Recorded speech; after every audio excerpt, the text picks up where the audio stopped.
You can just stay out of this one. I don't even know you. All right, I don't even know you. You're trying to include yourself into this. You need to go and get some weight loss if you want to get if you want to get sir, yes, sir. If you want to see and laugh about what happened in my church when we got armed robbed, you're fat. That's what you are. You're a fat slob. I don't know you. You're me. You're me. Because at the end of the day, y'all sitting here and laughing at something that 4 gunmen could have took my family life, and y'all sitting here making a mockery of it, all right? We are not. This big blip right here want to sit here and talk about women, all right? And you want to sit here and validate homosexuality because you just admitted that you're a fat, all right? That's on day. I honestly, I don't know where to start.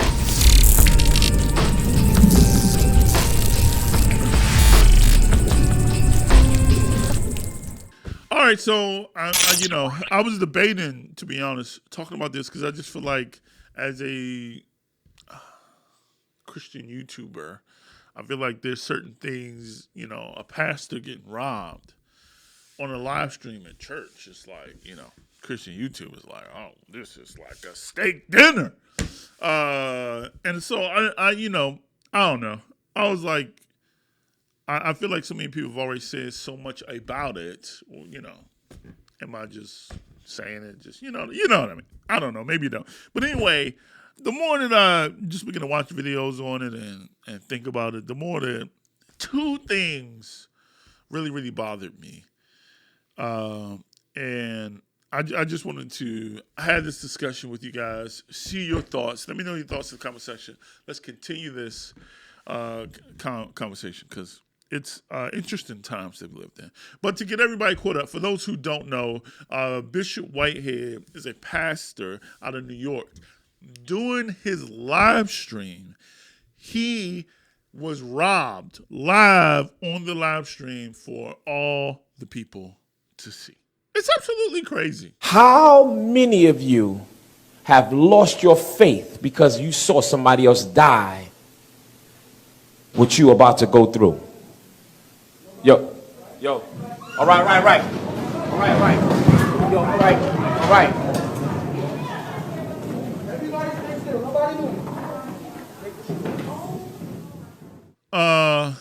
Insane, terrifying.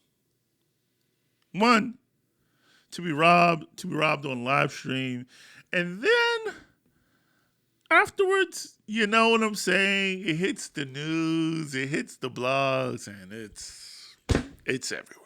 New tonight, a bishop in Brooklyn robbed at gunpoint in the middle of a church service. Well, have you seen this video? A brazen robbery caught on camera as a Brooklyn bishop delivered his service. Yeah, Bishop Lomar Whitehead, he was in the middle of a sermon. It was live streaming when 3 masked gunmen broke in with their guns and stole $400,000 worth of jewelry from him and his wife, maybe from some churchgoers too, we don't know. And so I was thinking about it, and I was thinking about even my reaction to seeing this video. And I guess the best way I can explain my reaction is this. All right, here we go. Disrupt the faith. We're going above and beyond. Here's the process of my reaction. I'm not making fun of him, but this is how it works in my brain, all right? Just pray for me. Pray that I don't know. God will fix what's going on. Okay, so here's the thing, if I'm being honest. My reaction was, oh my gosh, they're robbing this dude on his live stream. And then my second reaction was, why the freak is he dressed like that? And then you find out, okay, I'm just going through this. You find out that, he's wearing $400 to $1 million worth of jewelry. And then it is weird. It is weird that he's in a church of 25 people and there's just banners hanging on the wall. And to me, because, I'm passionate about video stuff, I'm like, that was the first thing I noticed, that they're streaming with they're still, you know what I mean? He's wearing $500,000 to $1 million worth of jewelry, and they're streaming on an iPhone. But here's my point, okay? And here are the two things that I think, like, which made me want to say something. That should probably not be my reaction. You know what I mean? I wonder, we live in an age of skepticism, and if our skepticism is causing us to lose empathy.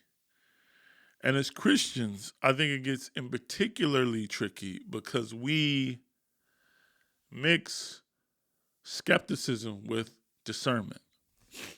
And I do think that a lot of times we are not skeptic enough. We are not discerning enough. And there is this weird balance that we have to figure out as Christians. But the thing I'm asking myself is, and I'm just being honest and don't have an answer, I think it's at least, we should at least ask it, even if the answer is no. I think the thing I'm asking myself is, am I getting desensitized? Am I losing empathy? Like, whether or not this dude has $400 and $500,000 worth of jewelry, there were people in there who didn't. You know what I mean? Who at a place where you feel the safest, at church, get robbed, watching your pastor or watching anybody get robbed just in church and not feeling helpless. I would have, a lot of people are criticizing, some people are criticizing the dude who's sitting in the corner. I would have probably been like him. I'm like, oh, snap. You don't want to move. You don't want to see you looking too much because y'all know you think of the movies and you're like, oh, you see my face. I don't know. So I'll be like, don't mind me. I'm just flipping the Bible. But, anyway, as I see all the reactions to this, I do wonder, are we losing our empathy? Are we losing the ability to be like, to mourn with those who mourn, who pray with those who pray? Like, it's almost like if you see a homeless person on the street, you like, yo, let me make sure you're homeless first. Maybe, I don't know. I'm just asking. And yes, if someone is driving around and, driving around in Rolls Royces and showing off all your jewelry and somebody comes to your church and rob you, yes, you know what I mean? But what should be my response as the hands and feet of Jesus Christ in the situation? And I think, I don't know if we're thinking about that. I don't know if I'm thinking about that. Like I said, that was my first response, is why is that dude dressing like that? Now, if you're watching this video and you're like, listen, you're trying to be all deep, why the freak are you still dressed like that? That would be my comment to some of these pastors. I can't even get past what you're wearing to receive what you're saying. And you can blame that on me. You can blame that on me not being spiritual enough. You can blame that on you need to be focusing on Jesus, but not me. But just like if somebody is freaking doing a YouTube video, any video, just like the Grinch. I was trying to find this bunny suit I got, but I lost it. Just like the Grinch, it is distracting. So when you are a pastor and you, yes, it may be right, it may be nothing wrong with it, but you're wearing $20,000 on you. That's distracting. And maybe you can say, no, it should not be. Whatever the point is, that it is. And as believers, as John says, they came to John and was like, hey, the dude who you talked about is baptizing more people than you. John's response was, he must increase and I must decrease. And for some reason, we have misunderstood the scripture where Paul says, follow me or imitate me as I imitate Christ. And we have switched that to imitate me as I imitate you. And then maybe if I imitate you, that would make you curious about Christ. It's like, maybe if I could be the type of person that you want to be, then maybe that would make you more interested in hearing about Jesus. And I'm just talking about the people who do it with what I would call pure motives, which is like, hey, I'm just trying to, become all things to all men. Listen, the church is there was this meme that somebody did one time. It was like an Instagram video, and it was just like, how do you know that you're in a worship conference without saying anything? I forgot how it goes. But anyway, they just show all the worship leaders, and they all dress the same. Black jeans, white shirt, jean top. And it's like, bro, what are we doing? You understand what I'm saying? Like, what it like, we see something that works, and then we imitate that thing in hopes that would make people, no, they're not coming to see God. They're coming to see you. And you can't switch that. It's called clickbait. You know what I mean? Like, okay, so on YouTube, clickbait is whatever. You can show a freaking video of someone freaking exploding, and then you come and say, hey, let me talk to you about Jesus. You know what they're going to do? They're going to click off the video because they did not come to see Jesus. You had them come in to see you. And I think sometimes with good motives, people, they try to emulate the type of audience that they want. So we're trying to attract young people. Let me just young. And there's some nobleness, there's some, I guess, wisdom in that. There's some, I get it, but there has to be some type of balance. Like, definitely, if that's not you, like, that's people like 50 years old, you got your hair slicked back. I'm not trying to be shady, but I'm not even gonna mention. I'm not gonna mention no names, cause y'all seen Ron Parsley. I'm sorry. All right, squirrel. My point is, I have to think about it. I think everybody's thinking about it. Like, listen, not that you have to wear all mute colors, but are you being distracted? Are people coming to see you, and then you think that if you can get them to come and see you, they can come and see Christ? My last point. Let me change for this. Woo! All right, that thing was hot. So here's my last point. Bro. All right, back to Bishop Whitehead. So that is my two things about that. Last thing I want to say is, like, listen. To watch and from Bishop, to watch Bishop Whitehead and Larry Reid and the Pastor Genesis, I believe, sit there, argue, and fight on Instagram. It was just like, oh my gosh. And to a certain degree, I get Bishop Whitehead's aggression, right? If my wife was robbed at gunpoint, if I was robbed at gunpoint, he says they pointed a gun at a child. If that happened to me and I saw people laughing, what I perceived to be laughing and joking about it, like, I would be upset. I would be mad. But to get on Instagram, to say these things, to have these conversations like this, and then to try to get up on Sunday and then preach about love. All of them. All of them. To like, I ask myself this, and sometimes I get this criticism of, like, why are you always criticizing the church? Some people think I don't like the church. I love the church.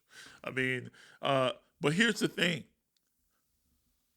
Who has the responsibility? Who's supposed to be spotless? And not that we will ever be. It is the blood of Christ that makes us spotless. But who is held to a higher standard? Us, those who are called to be believers, or the world? And so it's interesting to me that we have no issue criticizing the world.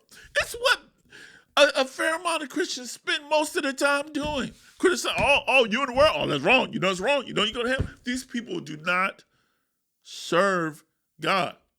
But then the people who claim to serve God, it's like, whoa, wait a minute, whoa, give him a break. You can't. So what? He's calling people, all sorts of wild names, and they're just yelling, and it's like, no, like.